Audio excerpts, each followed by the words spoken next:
What is going on, guys? It's the Mad Dragon. So week 3 is upon us in terms of the July internationals. We've already done one preview video for the Springboks versus Wales game. Next on the list is going to be New Zealand versus Ireland. Now last week this was a game I did not expect the way that it was actually going to end up going. There was an awful lot of cards. Ireland came out the blocks like an absolute machine, and they just didn't really release that intensity for a good chunk of that game. Came away with a pretty convincing win, and they actually look really good doing it the entire time as well. A couple of cards came in for New Zealand. There was a couple of cards that potentially could have been worse cards. There could have been more red cards in that game. But Ireland looking really, really good with that last week, playing with an awful lot of confidence. So going into this week, the two teams are going to be battling it out for that deciding match to see who wins this tour. It's the same for all the games across the weekend. I can't wait for this weekend. Going to be such a good weekend of rugby. So starting off in terms of the teams that have been announced last week, we'll start off with New Zealand. So in this front row, we have George Bower, Cody Taylor, and Nepu Laulala. Now, we haven't really seen a lot of Laulala. It was Tuanga Fassi, I think, starting last week. Got his yellow card. I think that's maybe not gone quite down well with the coaches and what have you. George Bower, I thought, was playing really well. Actually, in terms of his running game for a prop, he's a fast guy, isn't he? So I think that's going to be working well for them. But nice to see Laulala getting a shout in here now in terms of that tight head position. In the lock, then, we've got Brodie Retallick, and Sam Whitelock comes back into the fray. Nice to see him in there. Not captain again. I've seen a couple of people talking about wanting Sam Whitelock to actually take over the captaincy for New Zealand rather than Sam Cane. But nice to see him back from, I think he must have just picked up an injury for last week or something. He's got over that now. It's nice to see him back in. That will help out with the line-out situation for New Zealand. In the back row then, Scott Barrett moving back into the sixth position now. From a couple of people from New Zealand have been saying he really isn't a flanker. I was quite surprised the first time we saw him in that first week of that flanker position. I've only ever seen him play in lock, so I didn't really know if he had the ability to switch. He didn't necessarily play bad in terms of playing in that flanker position, and it does give you that three-jumper situation. I definitely feel like I remember the Ireland lineup being better last week because they went down to those two standard jumpers. So maybe it's better to move Scott Barrett back into that six. I'll leave that down to the comments of some people. Sam Cane retains that captaincy again. Had been a little bit quiet recently, Sam Cane. Got a couple of nice carries, but I'm not really feeling the energy that we used to see from Sam Cane a couple of years back now. So hopefully he can get himself stuck into this game a bit. And then finally, Ardie Savea, one of the big contention points last week. Ardie Savea having to go off to make up the extra man, to not have the uncontested scrums because of a red card. They wanted to bring him back on. The ref wouldn't let him come back on because they'd already made the decision. Arguably a big turning point in that game, not having a ball carrier like Ardie Savea. We saw him in that first game, the damage he can do with the ball in hand. So he'll be wanting to stay on the pitch. I'm sure if there's any cards in this game, they'll be keeping him on for as long as possible in this one. The halfback partnership, the same we've seen every week so far. Aaron Smith and Beauden Barrett. I think it's working well. Beauden Barrett's actually been pretty well in terms of defensively. We've seen him add a couple of really nice interceptions over the last two tests, which has been saving them from conceding a couple of tries. I did think Fakatava did really well coming on for the bench last week. Was really surprised by him making his debut. Nice to see him. But I think I would still be going with Aaron Smith here in terms of the scrum half shirt. In the centre partnership, we're mixing it up a bit this week. Inside centre, David Havili comes in. Now, a lot of people like Havili. I've always thought David Havili was a bit one-dimensional as a centre. He's a very much like go forwards, run at you sort of guy. If you give him a bit of room and he gets the space, he's really hard to catch. He will make the room. He's pretty solid in terms of defensively tackling. He's a hard tackler. But I'm still not sure about that inside centre switch. I'm sure he'll be good. He's been in that inside centre before for New Zealand. So again, maybe a bit of a weird one there. And then in the outside centre, we have Rico Ioane. He's playing really good rugby at the minute. He does have a double star next to his name. That does not mean he's, a debutant for the second time. It means that it's a 50 cap game for him. So nice to see him making his 50 caps there. And then in the back three, we're doing a bit of a switch up again here. Sevu Reece moves to the left wing. Will Jordan on that right wing. And then Geordie Barrett. Now, Will Jordan came on last week, got that try for New Zealand, made that scoreboard look a little bit better. If there's one man that's going to score you tries in a game, Will Jordan's probably your guy. I think this is a good move. I think Fainga Anaku with his yellow card last week that I think could have been a red card.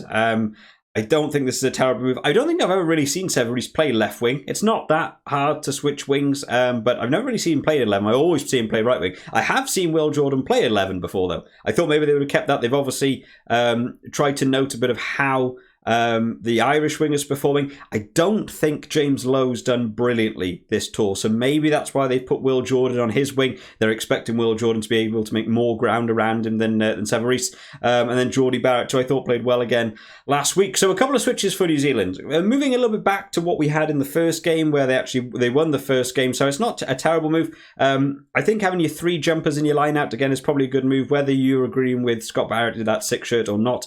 But as a general 1-15, it's looking like a strong New Zealand team.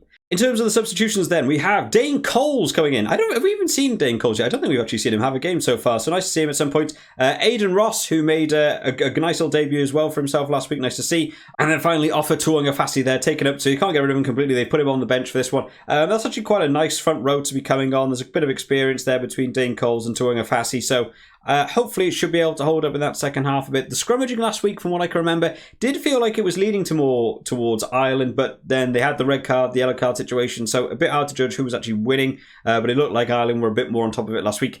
Rest of the replacement forwards, Akira Ioane and Dalton Papali'i missing out again this week because Scott Barrett going back into that 6. I would like the opportunity maybe to actually see Papali'i come on at 7. I always prefer him in the 7 shirt, but I know Sam Cane is the captain.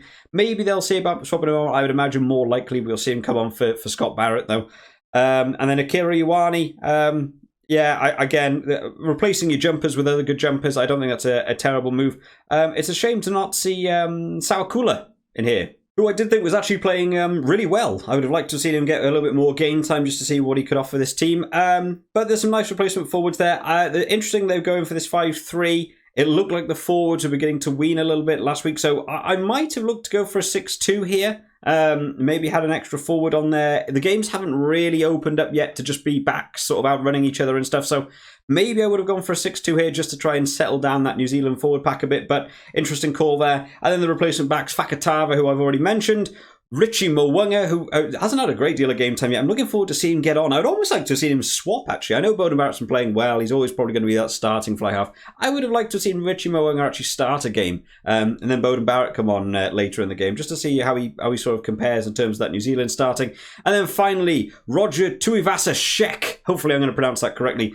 He's the lad that a lot of people were talking about before this series, and we haven't seen anything from him. Going to be making his debut. Hopefully makes the same sort of impact we got to see from the likes of Will Jordan last week. Coming on, get yourself a try nice and early after coming on. That'll be nice for him to see. Overall, it's a good-looking New Zealand team, but then is there such a thing as a bad-looking New Zealand team? They always tend to look pretty good. I think the switches that have been made are probably better. I would prefer to have Will Jordan on for a good chunk of the game. I'd probably prefer to have the 3 key jumpers in the line-out. So I don't think it's a terrible move. The only thing I'm going to be a bit concerned about is in terms of the breakdown. I would imagine Ireland will probably have more threats in terms of like jackals and stuff than some of these players. I know people like Sam Cane and Adi Salvea will be getting over the ball, but I think maybe dropping people like Papali'i out, that could be where the risky move comes in. So the breakdown situation could be a big part of this game. On to the Ireland team then, who performed really well last week. Confidence was high, energy was high. They got a try nice and early in that game. Andrew Porter got himself 2 tries in the game. Tyke Byrne was running like a madman.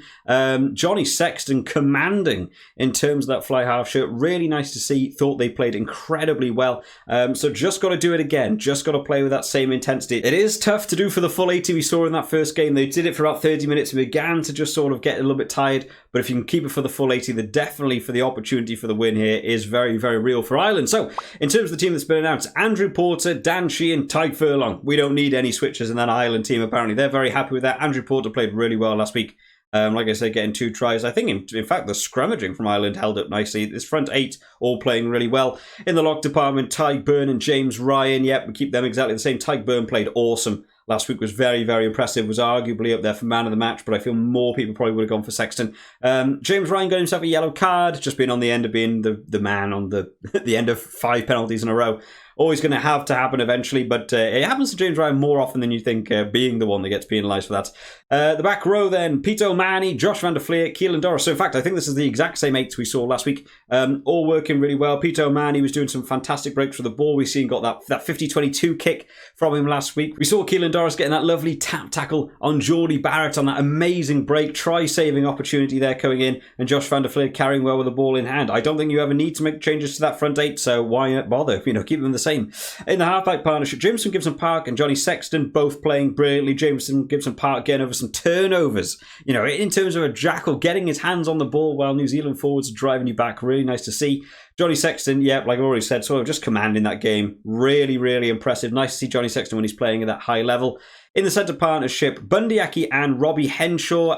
Now, I'm not sure if Ringrose is properly out. I know he had that sort of head collision last week that resulted in a red card for the New Zealand team. So I'm sure that's maybe a concussion or an injury thing that's gone down that road. So this is what they're going to be ending up with. But it's still not a bad centre partnership. Bundyaki did really well last week. We saw some of the ground he was making with the ball in hand. And Robbie Henshaw comfortable playing inside or outside centre. So moving to the outside centre, perfectly fine. Although Guy Ringrose has been playing really well. It'll be a bit of a blow for Ireland. But, Robbie Henshaw's perfectly, capable of playing that outside centre shirt just as well.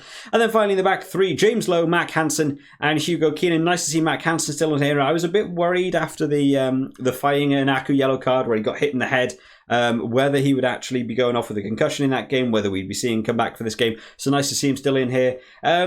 James Lowe is a bit of a... I'm going to go for a hot take here. I don't think James Lowe's been doing very well this tour, and I'm a bit surprised to see him in this team again this week. In the first game, a lot of the Irish team was just getting that last 10% wrong. The final pass, or doing a bit too far a pass, or dropping the ball, handling errors. These things were coming in. Last week, it felt like the entire of that Ireland team gelled together, and the only person I was seeing still making those mistakes was James Lowe. There was a couple of missed tackles. He got one of the calls wrong on that led to the Will Jordan try. He sort of bit out two players and sort of dived the wrong way, let one player go. Just charged at Geordie Barrett. He also had where we have the set play coming from the back of the scrum. They had like a two-man overlap over on that wing, doing the set play, getting round James Lowe, dropping the ball.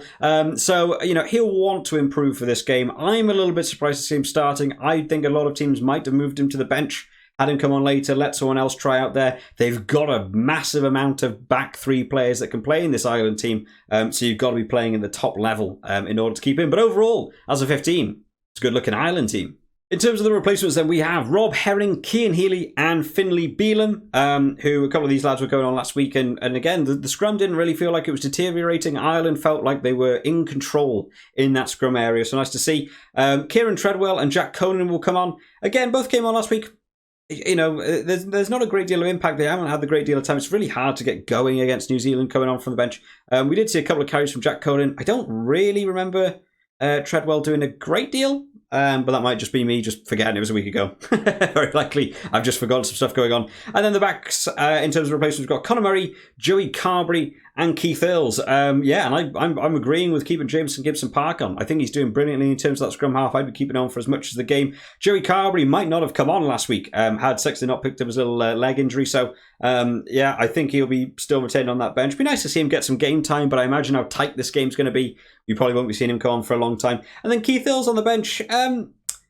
I feel like here, again, like I've already said about James Lowe, I might have put Keith Earls on. I'm sure Mac Hansen is very capable of playing 11 as well. I think we even saw Mac Hansen and Keith Earls play together in some of the Six Nations. So I might have put Keith Earls on at 14 here, move Mac Hansen to 11 and put James Lowe on the bench. And then have him make a late game impact, let him get his handling down, let him settle ready for that game from the bench, and then come on, bring your speed, bring your power on from the bench, and maybe had Keith Earls start because he's been playing well. And I think that might have actually messed up New Zealand's plans a bit. I imagine they're expecting James Lowe to be on. And I imagine they've also seen that James Lowe having those little issues here and there. So that's probably why they moved Will Jordan onto his ring. I would have maybe interested to see what would have happened between Mac Hansen and Will Jordan on the same wing. They're both very fast players, both got a very good step on each other. That would be a really interesting battle to see. But at the minute, the way I've seen the games going, I'd probably be backing Will Jordan to be able to beat James Lowe on a couple of those wings, but only time will tell. So in terms of a score prediction going into this one, where do you go with this one? One game each. The first game, New Zealand took control. The second game, Ireland took control.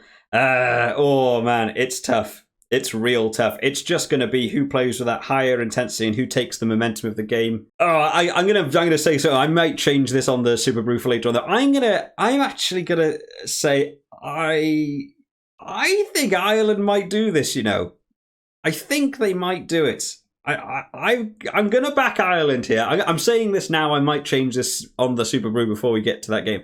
I'm actually going to pick Ireland to win here. And again, not by a lot. I mean, it was a lot last week, but there's card situations and what have you. I'm going to say Ireland to win by 4. I'm going to go for that now, but I might well change that. This is going to be really tight. This could go either way to me. This is going to be one of the really exciting games to watch this weekend. But let me know your thoughts on the game down in the comments. Who do you think is going to win? How much do you think they're going to win by? What do you guys think of the teams that have been announced? I love reading through the comments. And if you've enjoyed this preview today, feel free to drop it a like. And if you enjoy the content that's on this channel, whatever it is, feel free to subscribe. It's absolutely free. It's super easy to do. Just click that little red button. Really helps the channel out. Thank you all so much for watching today, guys. I will see you all next time. Bye-bye.